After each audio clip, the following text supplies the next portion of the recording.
Hey guys, welcome back to season 2 of High School Musical, the series AfterShow with your girl Chae Jones, and I could not do this alone. I have Mr. Jeff Williams Jr., and I'm super excited that we're back today. How you feel? Thank you for bringing me back. Thank you for just holding it down for us. Yes, you said it. High School Musical, the series is back. We're 4 episodes in. We're gonna be talking about the first two, but I'm just so excited to be back at East High. So ready to see Team EJ scream loud, talk about it, see why we should be the main lead and not, we'll talk about it. But there's more to discuss. There's so much drama. There's so much love, and it's just the first 2 episodes. I know, which is crazy. So we're gonna get into the first episode. Like Jeff said, this is a review of only episodes 1 and 2. But we will be reviewing 3 and 4 later, and we'll tell you at the end what day you can catch us again. So, episode 1, New Year's Eve. Obviously, this is the aftermath of the High School Musical final production, and Nini and Ricky are back together. And it is time to create their East High Instagram profile video that's gonna shake it up. And I loved everything about it. It like highlighted everybody's specific personality or relationship in such a great way. How did you feel? No, I totally agree. From Nini doing all the not Nini, from Gina. I always go back to thinking of what their real names are, but from Gina like doing all the different choreography to the tap dancing for Big Red. It was highlighting everybody's personalities, everybody's talents, everybody's just different like whatever they bring to the table. It highlighted that, and it was really cool to see. And even the quirkiness of Miss Jenn or the awkwardness of the other teacher, of the science teacher. It was great to see everybody join in whatever form and fashion that they could. I know it was really cool because obviously Mr. Mads is just like it's so far like I feel like I don't know if they're trying to make him a love interest or like an obstacle because obviously before we got here for episode 1 of season 2, there was definitely flirtation and vibes between Ricky's dad and Miss Jenn, and we were I think at least I was hoping to see more of that within the season. No, I totally agree. And I feel like he's in the role of that. Yeah, he obviously likes Miss Jenn. Miss Jenn does not like him at all. And am I center now? Yep. Yes. Okay, cool. I went the opposite way. That's what I was looking at. I was looking at my thing, and we're just gonna break the fourth wall. I had to make sure I'm centered so everybody can see. It happens. Yes, it That I does. mean, we're live, so I appreciate it. So this is probably better now. But yeah, no, I love the relationship between Miss Jenn and it's not even coach. It's Mr. Mazrar, I whatever his thought last like I name. keep for like it's so funny like I know it but I want to say Mr. Maz I want to say Mr. Mazaro Mizzou I want to say something else Yeah. obviously I'm just gonna call Coach him Mazzy or Maz. Mozzie like she does because that simplifies it. No, but like their relationship is fun. It's quirky. They like bounce off each other. I mean, they have. I mean, I think it's just one of those things. Is like awkward is attracted to each other, and he obviously knows it more than she does because you kind of see it in the looks and everything. But she's obviously attracted to the lights and the glamour and the first love and whoever is the hottest, and you don't really always see what's right in front of your face. I mean, speaking we'll get into past loves but I want to speak on that for a second because I thought that was interesting. Like you said that she's more interested like more attractive. I mean, Ricky's dad is kind of hot for a dad but he's more of the quirkier more vibe that I get from him when I see him. It's I more mean, like the subtle. It's like the subtle. there's levels to quirky. I mean, there's a dad quirky, and then there's a teacher, science teacher that doesn't understand your language of artistry at all. Quirky. I mean, there's levels. I'll give you that. But speaking of past loves, we have to talk about the amazing guest star, that appeared in this episode, because we have Mr. Derek Huff playing the long lost Ricky and Nini of North High with Miss Jenn 17 years ago, in fact. And she ran into him at the costume store. And let's talk about the entireness of how this played out, because it was amazing. First, like most girls do when they run into an ex, you hide. You try to figure out what you're going to do.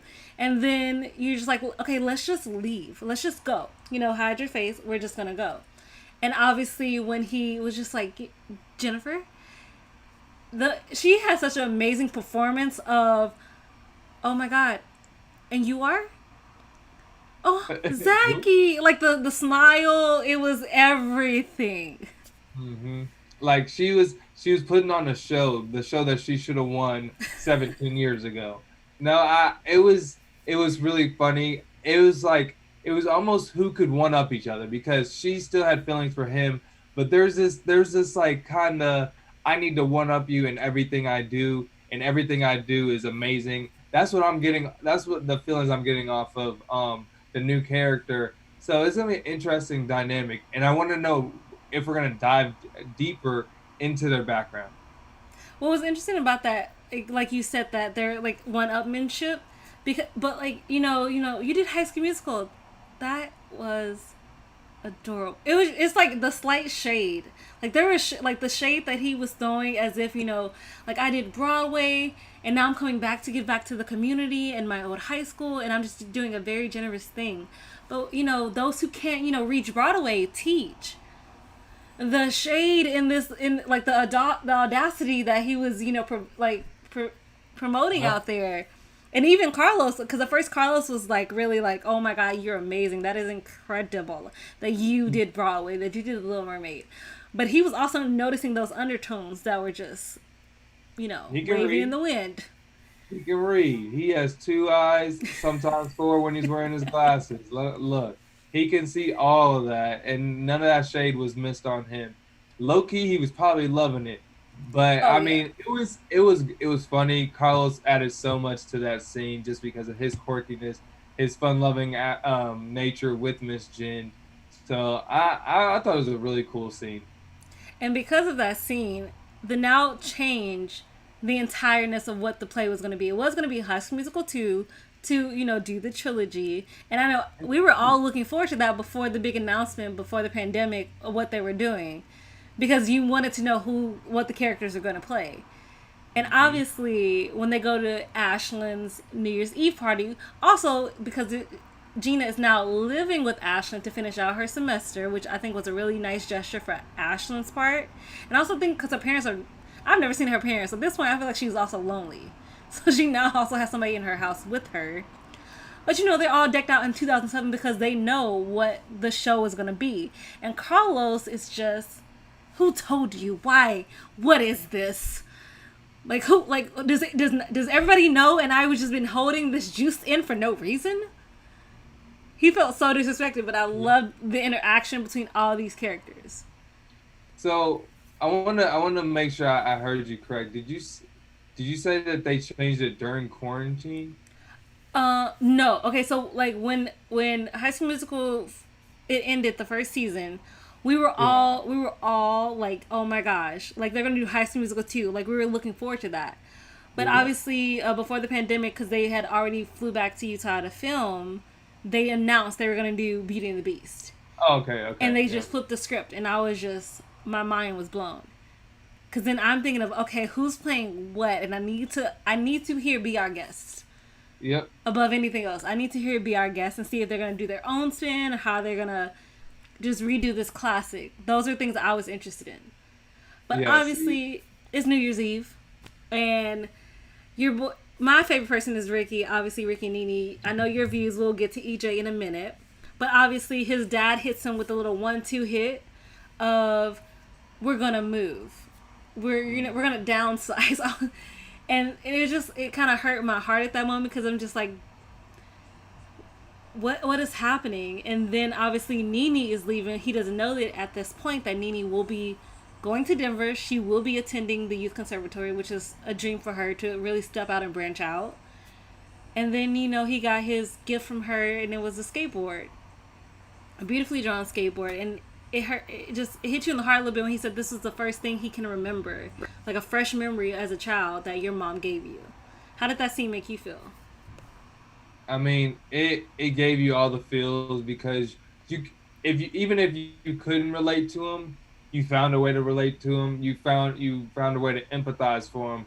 You knew somebody because at this point somebody that sometime somehow related to you has dealt with parents splitting up, with downsizing, with changing, with moving as a child, with having to uproot your childhood in some way or fashion. So just seeing that kind of just tugs at your heart, and you know that there's a lot going on, and he doesn't even know the worst. I mean, not the worst of it, but he doesn't even know part of it yet. So it's just like there's so much there. Yeah, it sucks. It sucks. I think you're muted. I can't hear you. Oh yeah, it does suck. But he wants to make the new year, you know, a great one. He's back with his love, and he at this point doesn't expect to make the same mistake as he did last time, and he can now freely say he loves someone else, which I think is a nice moment for any guy when you finally, you know, realize you can, you know, put a name to that emotion and then say it, which is what I Hmm. appreciate, at least within this character. And then we go to the New Year's Eve party at Ashlyn's, and can we just talk about like how Gina actually is finally getting sleepovers, which she never had. She finally, Yeah. you know, gets that girl friendship experience she hasn't had because her family has moved a lot as well. And she's had to Hmm. uproot her life in so many different times in so many different ways. It's like routine, and now she gets to be in one place. And I, Yeah, I mean, it's definitely really cool to see, but like, let's be honest. How many sleepovers does it take until sleepovers get annoying? I mean, we're gonna find out definitely. I don't know. I don't know if they. The question is, will they show that type of tension between them? Hmm. So that I think that's the bigger question, because obviously even Ashley admitted she's like before, you know, when Gina was just I just met Gina and I was learning who she was. I thought she was a bad seed, but now I'm living with her and she's great. She's amazing. So I'm the decline of that or the steadiness of that is just going to also depend. It's definitely. Yeah, I mean, but the storyline could be like a sister relationship, and in every sister relationship, there's turbulence. I mean, there's fights in every brother sister relationship, sister relationship, like whatever your relationship is. So that could be the storyline. And I mean, being in a room, sharing, having to share your own space with somebody is a lot. It definitely is, and it can sometimes even end friendships because of that. I guess we're gonna find out. But what I love so much about this, all the Glee Club, I was like Glee Club, the drama club coming together at Ashlyn's place, is Relationship. because they all thought it was gonna be High School Musical 2. They decided to do the compilation of all the songs, and I loved everybody's different take and mixes on everything. But we have to talk about resolutions because one big thing about New Year's Eve is always about the resolution we make with ourselves of what we want Mhm. to accomplish or do within the next year. And obviously, the game was for everybody to write what they wanted and then also read it aloud to guess who it was. So, we're going to start with your boy because we have to talk about EJ at this moment for a couple reasons. Because when he first got in, he got into the house. You know, he was the same EJ, but there's just something I want to put a name to, and I want you to help me with this, Jeff. Like a name Yep. to that vibe I'm trying to like get off him. You want to help me out? That he's starting to feel like from what I'm gathering is that he's starting to realize that this is his last hurrahs. Like he's going through his last New Year's party. He's going through his last um, play. He's going through his last semester with his friends, and he's like trying to cherish every moment. And right now, it's like kind of too smiley. He's like, guys, we're gonna remember this moment for the rest of our lives. I can't wait for this. Let's take a photo. And then he's like, in 10 years from now, this is gonna be so cool. And like just like and like kind of that vibe. And like obviously people appreciate that, but like it's just kind of out of the norm to say that and kind of be that way in the moment. Definitely.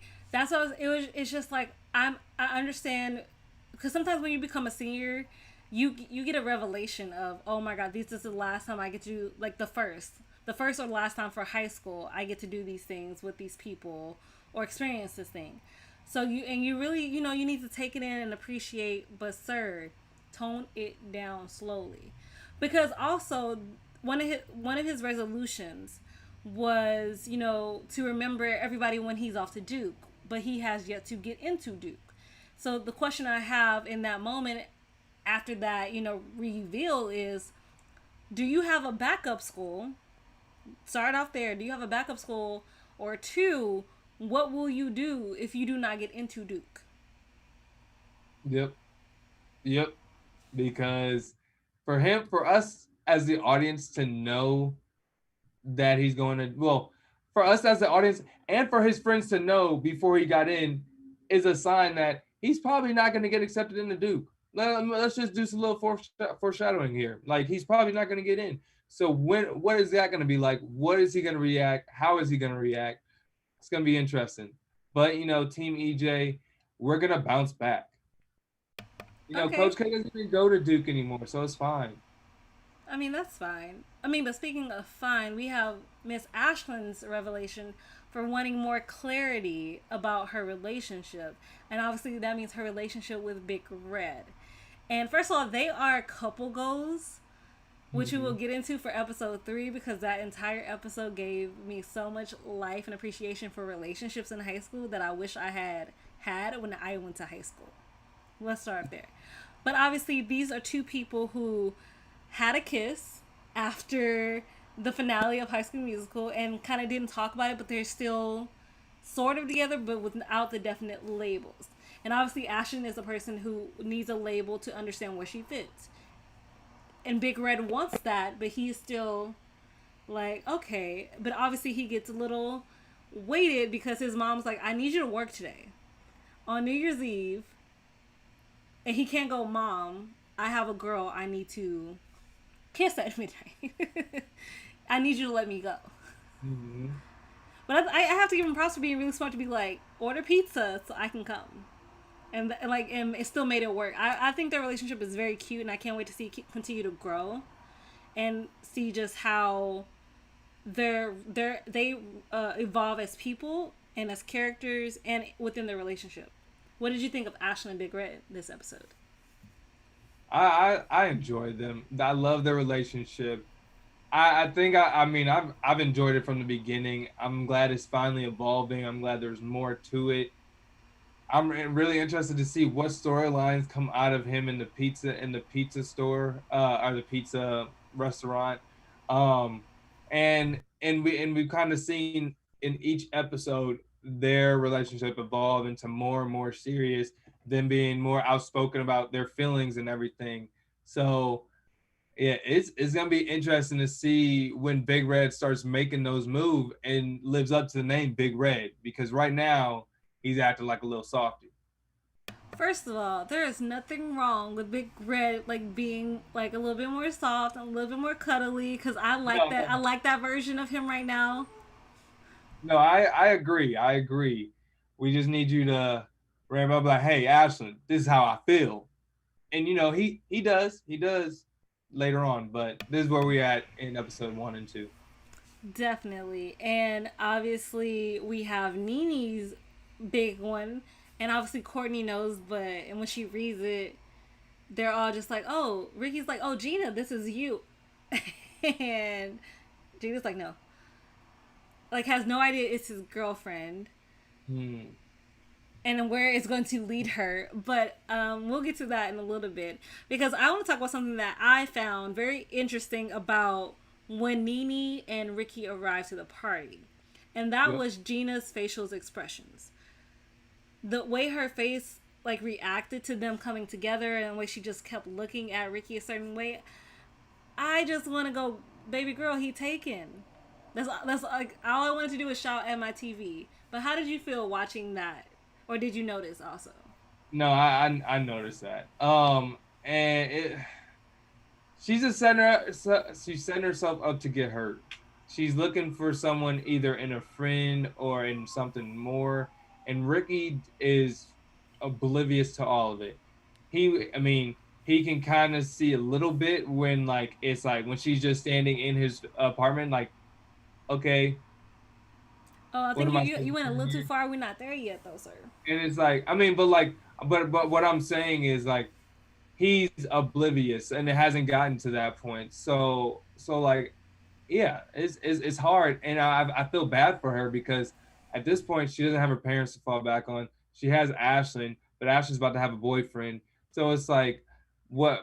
Who does she really have? She got herself, but I mean, granted, she's always had herself, so that's also gonna. I definitely feel like that's gonna come into play. And another couple that I enjoyed, but I also just want to. I have questions for it right at this point because of what happened was Carlos and Seth. First of all, they are just adorable. But what I found interesting was the fact that Seb didn't want to tell Carlos that he was allergic to cashmere. Because if I mean, and that's a baby thing to keep to yourself. And if that's the one thing you want to keep to yourself, what else are you gonna keep to yourself that keep you? I don't say more submissive or subservient, but like you know what I mean, a little Mm-hmm. lower in the relationship than the equal you need to be. So, how did you feel with that reveal? Yeah, it's already you already kind of touched on it already. If you're gonna lie about this, kind of have to like make it up.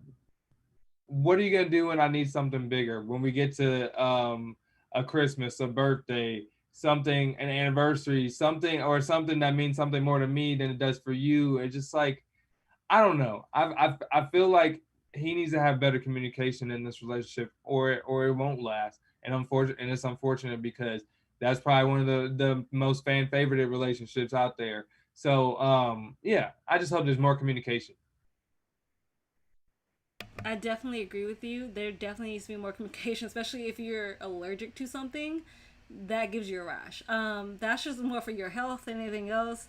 And I'm pretty sure he would understand because obviously we learned that Carlos comes from a wealthy family, but and I feel like because Seb grew up on a farm, he feels like he doesn't measure up in that way. And I really would love to just say to him like, sweetie, he fell in love with you for you, not because you had money or you didn't have money. He fell in love with Sebastian, and Yep. it doesn't matter if you now know he has money because that didn't change Carlos before. Carlos was always Carlos. And this is a two-way street. Seb needs to speak up.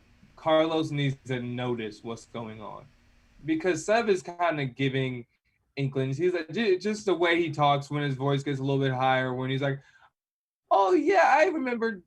Like you can just tell. Like sometimes he's like trying to play it off that he remembers something. Play it off. That I mean, yeah, you can just tell that something's off with them, and you also gotta. It goes both ways. I definitely agree with you. And then obviously Miss Jenn finally makes her appearance right before New Year's to announce the play they're doing, Beauty and the Beast, because they are also going to enter the Alan Menken theater competition for high school students. And actually that is a very prestigious thing to enter and to be considered for. Even in LA, like because we live in LA, Mhm. I one of my nieces, her school was a part of it. It is a big thing for those who make it to the top. You get to perform it on a live stage. It's a huge deal. So the fact that they're going to actually do this, I cannot wait to see what it's going to be because they did revamp the theater now, so the theater might look a little different, which I'm actually looking forward to see what's that going to look like for them, and how are they going to turn it into the Beast Castle or the Village. Like those are things I'm looking forward to. How about you? Yeah, this I'm excited and I'm nervous because it's kind of easy to do High School Musical on the set of High School Musical, but True. how do you get the castle? How do you get the woods, the forest into the castle? How do you get the whole different um what do you call it, neighborhoods that Belle is first into? It's a lot, and I mean, like any production, you can make it happen with boards and trees and whatever. But we're talking about a high school, so we got to be realistic. I don't know. I can't remember if they talked about budget yet because they're getting their whole theater revamped. So it's like I'm very hopeful.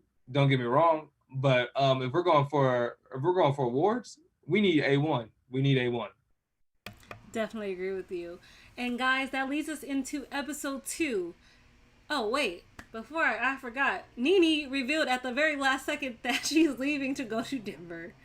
So yeah, that was a big moment, pin drop, mic drop, and then we move into the next episode Yep. called Typecasting, because I thought, first of all, I thought the title of this was very spot on, especially because we're seeing, not only are we seeing them do the auditions for all these new characters to see who's going to become who, but also when you have Nini going into a youth conservatory, which is going to be a very different experience, very different how everything is structured. The structure of a theater performing arts, whether it doesn't matter if it's high school or even college, when they want it one way, they mean it that way. They do not want any improv. They do not care. However, I thought within that scene of that, the teacher could have just been like, I understand you're new. Just come back. This is what I want, like, to be a little bit more like that. But in the real world, that will seriously be how somebody is. Mm-hmm. So the school that she's going to will give you real world expectations of what is going to be. But I still was just like, it made me go, dang, like he just hit me, and I don't even go to school no more like that. What is this? Like, sir, why you so? What did I do to you? I'm sorry. I was trying to spice things up. How did you feel watching that scene? Yeah, like, did you get hurt? Like, are you? Should I call the doctor? Like, let me know. No, I. It was a lot. It was hard to watch because I've never been in that situation. I've only been in a public school, so like, I was like, oh yeah, definitely revamp this, change it up, be creative. I feel like you should be, and if it's an artistry school, you should be able to be artistic. I was dead wrong. So that was wild to see. And like that made me think about when you said that's more like the Juilliards, the more prestigious schools out there, and like and with all the news about people that came from traditional backgrounds or the prestigious backgrounds or just like kind of new to acting in the black community for like that's just been a topic to be talked about around and it's just cool it's cool to see that avenue because I've never really watched it. I've never really seen TV shows that talked about it. Yeah, it's the way the school was, because even but I've never had a teacher tell me to go on vocal rest. First of all, because he meant that literally, like, don't talk for the rest of the day, sir. You didn't become my daddy anytime, but okay, sure, let's go on vocal rest. I've never had somebody say like that to me. However, a different school, maybe, and I think a lot of theater kids who maybe went to a conservatory school or even camp might like actually understand how he meant it, what he meant. Because even when she went to, I want to say the dean, the lady who got her into the school, for her to speak freely, and she tried to say, I have so many ideas. Like this place makes me want to be more creative. Mm-hmm. Like you said, you would think a school like that would want to be more open to the ideas of creativeness instead of being so structured and just stick to the things they have been doing for 1,000 or so years, however the school has been open. So, and you would think that they want to, but because a school who has been deeped in tradition for over 100 or so years, they are going to stick to what works for them to prepare actors when they leave the school to be working actors. So, I mean, like, on one hand, I understand why you did it, why you pushed me this way, but at the same time, you instilled in me in a way that didn't let me to let my own creativeness out. Like, why can't there be both? Why can't there be both avenues, and why can't both avenues be right? So I Yeah. hope that's something Nini does explore within, the realm that she's going in there. However, I think it's very optimistic for both Nini and Ricky to go into this long distance relationship after they just got back together after being breaking up when she was dating somebody else. How did you feel with this new aspect of long distance dating they're doing? I actually thought it was very mature of Ricky. I loved his response to everything. even during even though it's a hard time. He from all that we saw, he was very supportive of it, and he was like, "Look, I've learned from my mistakes. I'm not gonna be the one to mess this one up. It ain't me." So it's really gonna be like on Nini to mess it up in a sense. So we'll see. But like with everything, there's drama.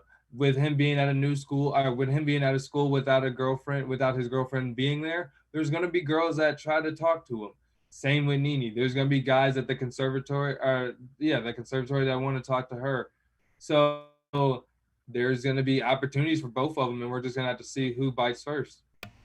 That is true because I mean, I personally, for me, I've never known many long distances relationship works out. I do know some who have. So hey, I'm hoping they in that percentage and not the other percentage.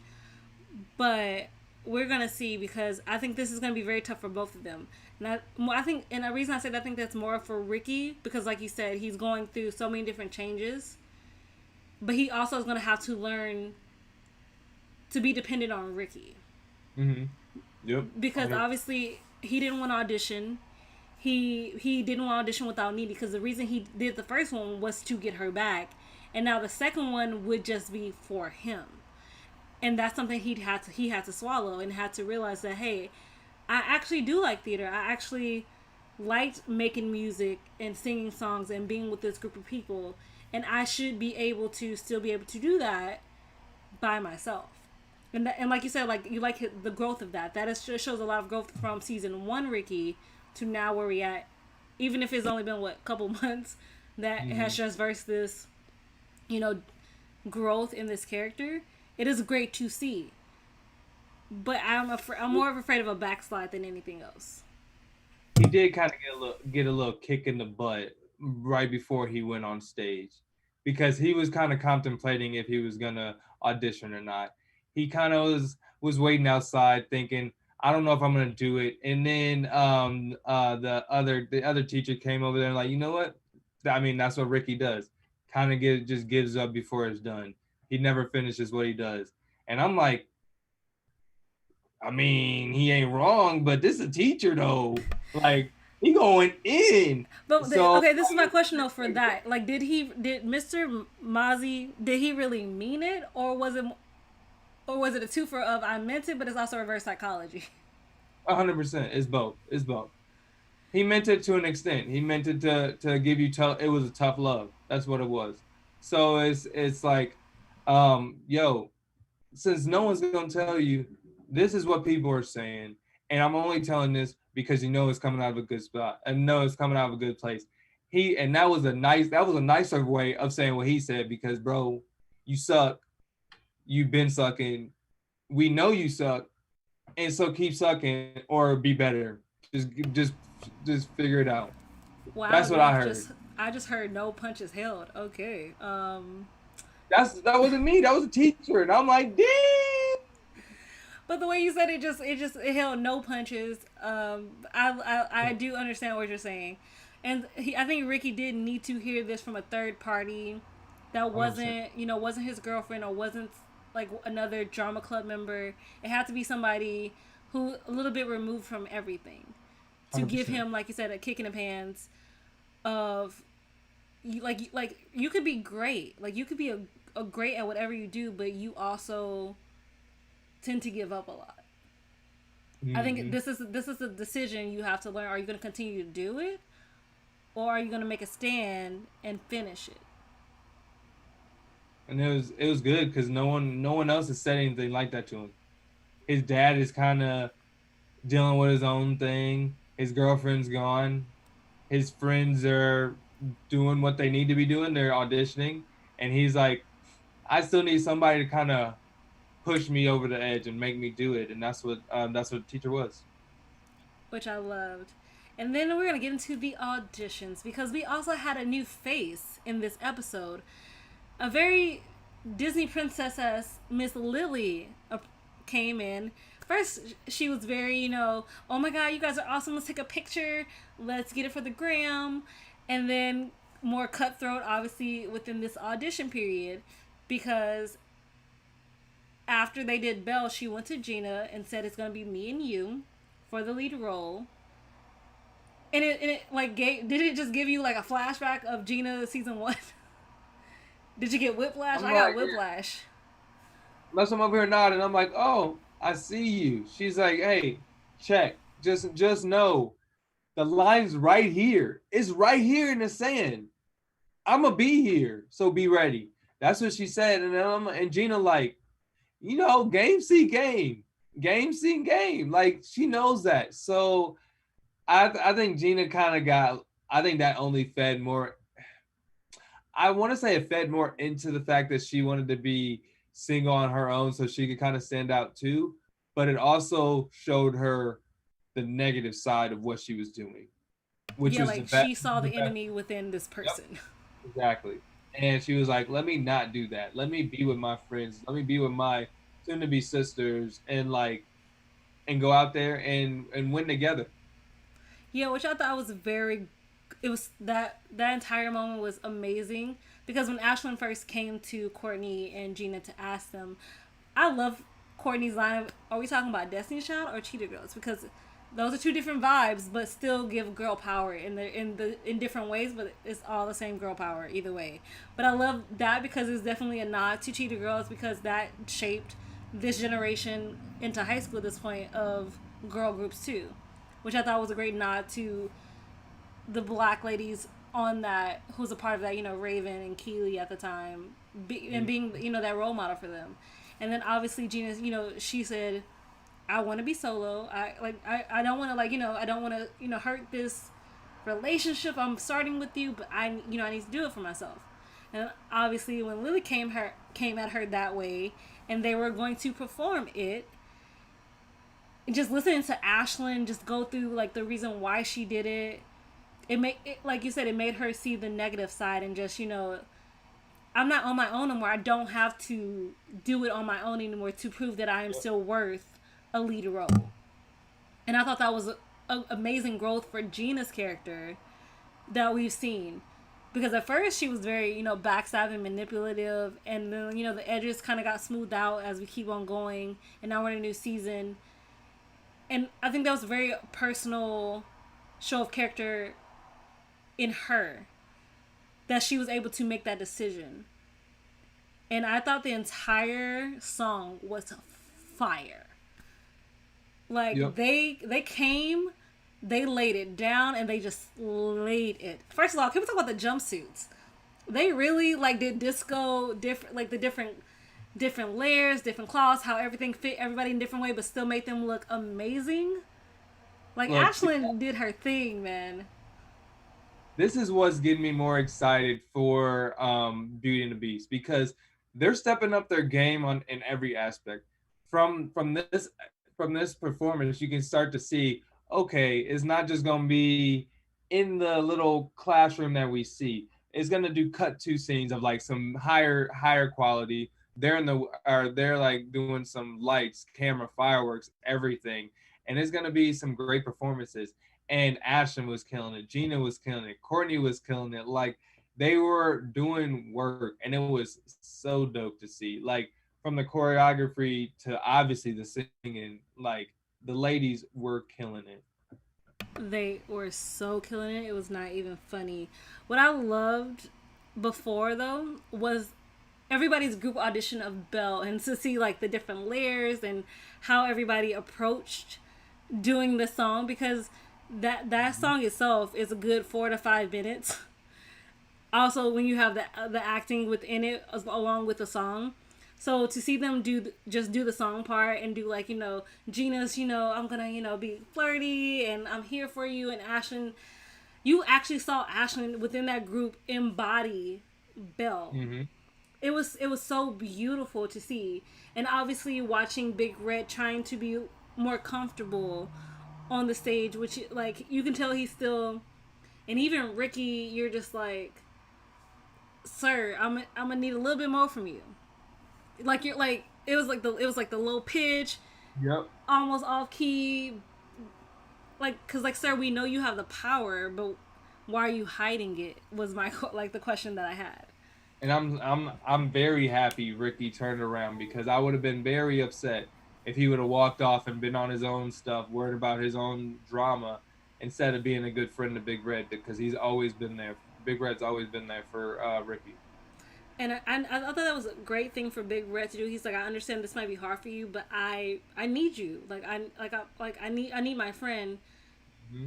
because even though I am kind of doing this so I can spend more time with Ashlyn, but I'm here for you too. And then obviously Big Red big tap audition, and the nervousness that he first had, and obviously being laughed at isn't something, especially when you're auditioning or performing it, you're especially when you're not used to a stage. It makes you uncomfortable for a second, and you have to just take a breath. And him just showing out like that tap number was amazing to watch. Hmm. And like he's so comfortable tapping, it's like remarkable.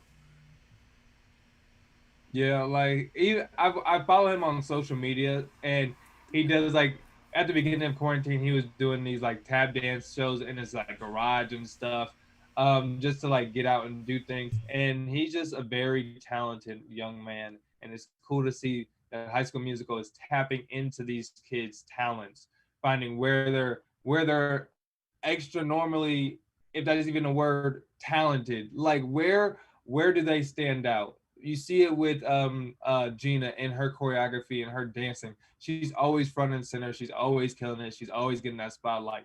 You see it with Ashlyn and Kourtney and their singing. Like you see it with Nini and Ricky and their songwriting. It's just like they're finding different ways to highlight people and showcase their talents. Can't hear you again. Yeah, sorry, I forget. It was really awesome to watch because even when Big Red stumbled and then he finally did it, like everybody was behind him. I think that's what I love about theater. Why it brings me so much joy is because of moments like that. That's it brings me so much joy because of things like that. 100%. And it's the camaraderie, the community, the family building that theater is. That group that you guys can be yourself no matter what that is, and know that like you have a family around you to support you is kind of indescribable, but I just described it. And it's a and like no, I just agree with you on the fact that like you never understand it unless you're in it. And like there's only certain other things I can describe it, because I've been in plays as well as I've been in a fraternity. It's those small groups where you, it's obviously two different worlds, but it's those small groups where you feel like you can kind of trust those people with whatever, and you've been through the same crap as that person, so you have that kind of relationship. Yeah, theater breeds lifelong friends and family. That's what theater is about. It's about family. Whether if you're performing on the stage or whether you're in the audience, it's about for even an hour and 30 seconds being a part of that. So that's what I just enjoyed and loved so much about what High School Musical represented when I first saw it when it came out in 2006. It was like finding a home. Like you didn't know you needed at the time, but you just found it. So Hmm. I'm super excited to see what's going to happen because we have our cast. We have Ashlyn as Belle, EJ as Gaston. The Beast, obviously, is Mr. Ricky. Big Red is LeFou, and I am so excited to see how that is going to play out because I personally thought LeFou was going to be Carlos, but we'll find out. Carlos is going to be Lumiere. Kourtney is Mrs. Potts, and can we talk about the amazingness that's going to be the signature piece of Beauty and the Beast is the song and the waltz, and it is going to be so amazing. And we have Sebastian as Chip, and Babette is Miss Gina herself. And Lily got kicked to the curb for not being a good theater thespian person. Yep, not being a good person. I mean, you're not gonna be part of the team if you're not a team player. And she wasn't a team player. And Ashlyn embodied Belle, so like it worked out. Now these are all cool castings, but Ricky did not deserve to be Beast. Like, come on, he did not. Okay, His, however, his unfortunately, audition EJ was, cannot be Beast. I'm sorry. EJ could not be Beast. It could not have happened there. Cousins. No kissing cousins in Utah. I understand that. Without the incest part of it, we're talking about who deserved what. Okay, so who did you believe Ricky, deserved it? Ricky's performance, our audition was not good. He got it off of credibility from the past. His audition was bad. I don't know who else could have been there. They didn't show everybody, but there probably were good auditions. That's all I'm saying. Okay, I'll give you that because it was true. But definitely, Ms. Jen did give him the pass from the past to be able to really do this role. So now the question will be, now that he has this role, what will he do with it? 100%. And I fully think that he's gonna put 110% into it and do the best of his abilities and kill it. But I stand by it. He did not do well in his audition. But at the end of the day, just in basketball, just in any other sport, if you know a player is good and you don't do well in one audition, one tryout, most likely you're still gonna get on the team. Well, we're definitely going to find out because, guys, that is the end of episode 2. Oh, except for one little sneaky thing. Miss Lily was calling up the North High Drama Department. Now, we're going to find out what that was about on He's like, episode 3. So, we're going to find that on the next episode review, which will be on Friday at 5 o'clock. We will be back doing a live. Now, Jeff, can you tell the people where they can find you on all social media platforms? yeah, if you guys want to continue the conversation with your boy, you can follow me at Jeff Will Jr. on all your social media platforms. And you guys can follow me at Real Chae Jones. Now, we're going to try to get the cast or some cast members to come join us into this amazingness of what is High School Musical, the series. So stay tuned for that. Check us out Friday at 5 p.m. And we'll see you guys shortly.